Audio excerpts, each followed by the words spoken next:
మేడ్చల్ జిల్లా Jawahar Nagar municipal corporation పరిధిలోని revenue కార్యాలయంలో 207 మంది లబ్ధిదారులకి కళ్యాణలక్ష్మి షాదీ ముబారక్ చెక్కులు అందజేసిన మల్కాజ్గిరి పార్లమెంటు సభ్యులు ఈటెల రాజేందర్, మేడ్చల్ ఎమ్మెల్యే మల్లారెడ్డి. ఈ సందర్భంగా ఈటెల రాజేందర్ మాట్లాడుతూ ఈరోజు మేడ్చల్, జవహర్ నగర్, దమ్మాయిగూడలో పెద్ద ఎత్తున కళ్యాణలక్ష్మి షాదీ ముబారక్ పేరుతో 1,116 రూపాయల చెక్కుల్ని అందించడం జరిగిందని, రాబోయే రోజుల్లో పేదింటి ఆడబిడ్డలకి పెళ్లి మండపంలోనే చెక్కులు అందించే విధంగా, అంతేకాకుండా తులం బంగారం ప్రభుత్వం ఏర్పాటు చేస్తే బాగుంటుందని తెలిపారు.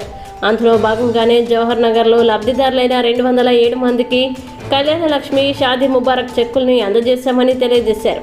ఈ కార్యక్రమంలో జవహర్ నగర్ మేయర్ దొంతగాని శాంతి కోటేష్ గౌడ్, తహసీల్దార్ సుచరిత, మున్సిపల్ సిబ్బంది, రెవెన్యూ సిబ్బంది, జవహర్ నగర్ కార్పొరేటర్లు, కోఆప్షన్ మెంబర్లు తదితరులు పాల్గొన్నారు.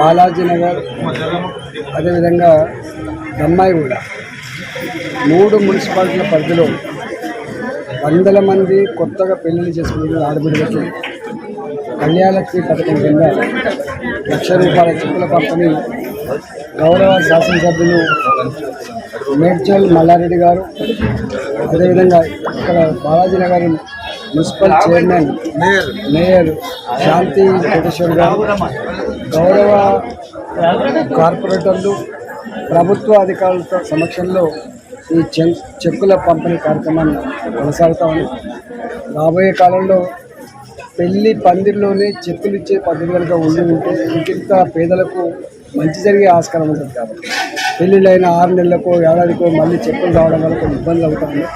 పెళ్లి పందిరిలోనే చెక్కులు ఇచ్చే పద్ధతులుగా ఉంటే పెళ్లి చేసేటువంటి కుటుంబానికి అమ్మ నాన్నకు కొంత వెసులుబాటు ఉండే ఆస్కారం ఉంటుంది. కాబట్టి ఆ పద్ధతి రావాలని మనకి కోరుకుంటున్నా. ఇంకా వాళ్ళకు తులం బంగారం వచ్చే ఆస్కారం ఉంది. మాట్లాడుతాం.